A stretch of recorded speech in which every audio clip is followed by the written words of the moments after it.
chilling information about Earth finally reveals.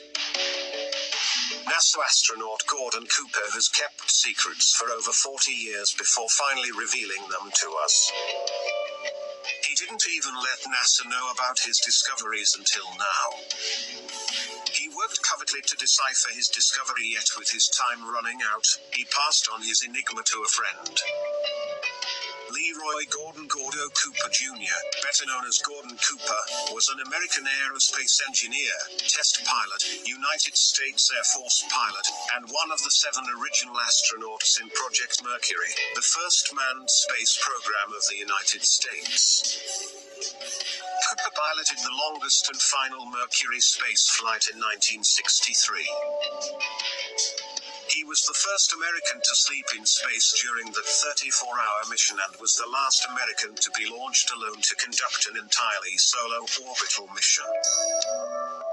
In 1965, Cooper flew as command pilot of Gemini 5. The 1950s kicked off the space race between America and the Soviet Union. By the end of the decade, Soviet Union was in the lead, thanks to its successful missions such as the launch of the Sputnik projects. The National Aeronautics and Space Administration was created in America in 1958. With the Soviet Union racing ahead, NASA needed to fire back quickly with their successful space missions, especially after the Soviet cosmonaut Yuri Gagarin became the first human in space in 1961. This was the time when both the nation was in a contest. It was after several NASA successes that led to the fateful mission for astronaut Gordon Cooper. Cooper was born on 6th of March 1927 in Shawnee, Oklahoma, to parents Leroy Gordon Cooper, Sr., Colonel, USAF, retired, and Hattie Lee Cooper.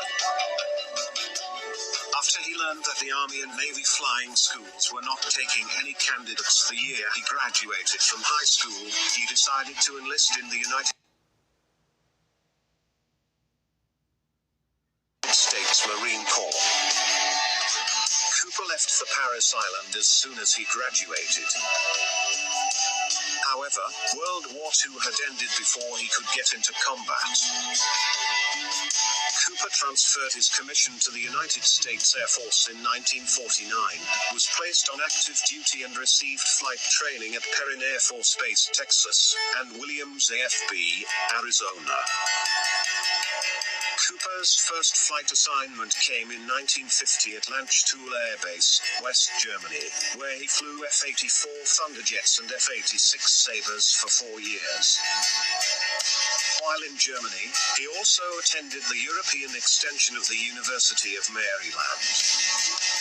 Returning to the United States in 1954, he studied for 2 years at the U.S. Air Force Institute of Technology in Ohio, and in 1956 completed his Bachelor of Science degree in Aerospace Engineering. Shortly after this, he was called to Washington, D.C. for a NASA briefing on Project Mercury and the part astronauts would play in it. Cooper went through the selection process with the other 109 pilots and was not surprised when he was accepted as the youngest of the first 7 American astronauts. Each of the Mercury astronauts was assigned to a different portion of the project along with other special assignments. Cooper specialized in the Redstone rocket. He also chaired the Emergency Egress Committee, responsible for working out emergency launch pad procedures for escape. Cooper served as capsule communicator for Alan Shepard's first suborbital space flight in Mercury Redstone 3, Freedom 7, and Scott Carpenter's flight on Mercury Atlas 7, Aurora 7. He was a backup pilot for Wally Schirra in Mercury Atlas 8, Sigma 7. Cooper was launched into space on May 15, 1963, aboard the Mercury Atlas 9, Faith 7 spacecraft, the last Mercury mission.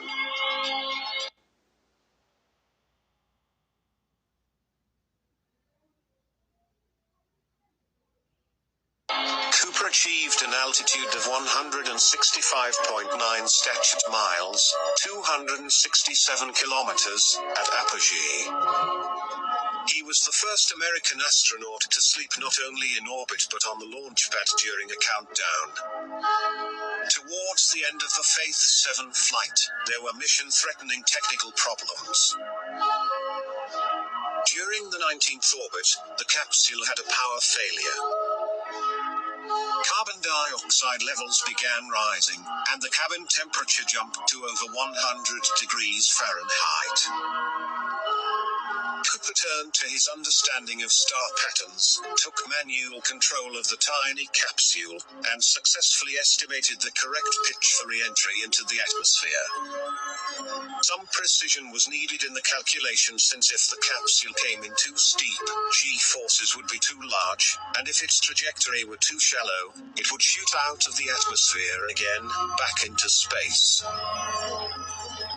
Cooper drew lines on the capsule window to help him check his orientation before firing the re-entry rockets. Cooper's cool-headed performance and piloting skills led to a basic rethinking of design philosophy for later space missions. After a successful mission, Cooper was still not satisfied and anomalies played in his mind. During his time in space, he discovered some things which he kept to himself for 40 years. Cooper set off on a self-provided mission. He would research the points of interest he discovered while his time in space. He managed to put pieces of the galactic puzzle together and investigated and found that many oddities were scattered through old Spanish ship trade routes. He wondered that maybe these blips could be related to shipping wrecks, so he researched further. His research led him to several points which suggested that he was right about the sunken ships and the treasures they carried. But time and life eventually caught up with Cooper, as he was later diagnosed with Parkinson's illness. Cooper was unable to continue his research, and in 2004, he decided to pass on this task to a close friend, Darryl McCosh. Cooper passed every piece of paper and all of the notes to McCosh and asked to figure out this conundrum, and the copper passed away. Darryl McCosh took the responsibility of completing the research and started to work on it. In Cooper's findings, Darryl saw about 150 marked locations which were labeled as unknown. He had a lot of experience with the shipwreck recovery business and so was the right person for this job. For this mission, however, he required resources and huge financing. That's when the Discovery Channel stepped in. The channel agreed to film the documentary series named Cooper's Treasure. The research led to the discovery of billions of gold and other valuable items. It also led to some invaluable historical knowledge from the broken vessels. McCosh and his crew made several great discoveries in this journey, like they found a collection of cannons from the 1700s on the seabed. They also found the famous anchor from one of Christopher Columbus's ships, which dated back to 1492 and 1550. In regards to one discovery in particular, McCosh found an extraterrestrial spaceship in the Bermuda Triangle. This potential finding was 15,300 feet long. The interesting part about this vessel was the location. In his findings, Cooper had marked the location as unknown. Cooper himself was a big believer in the existence of alien life, something which NASA had distanced itself from when he spoke in a public forum. Cooper made claims about the US government's interactions with life beyond Earth. However, McCosh believes his mentor's allegations about the presence of extraterrestrial life and perhaps this unidentified submerged object or USO discovery could help shape Cooper's claims.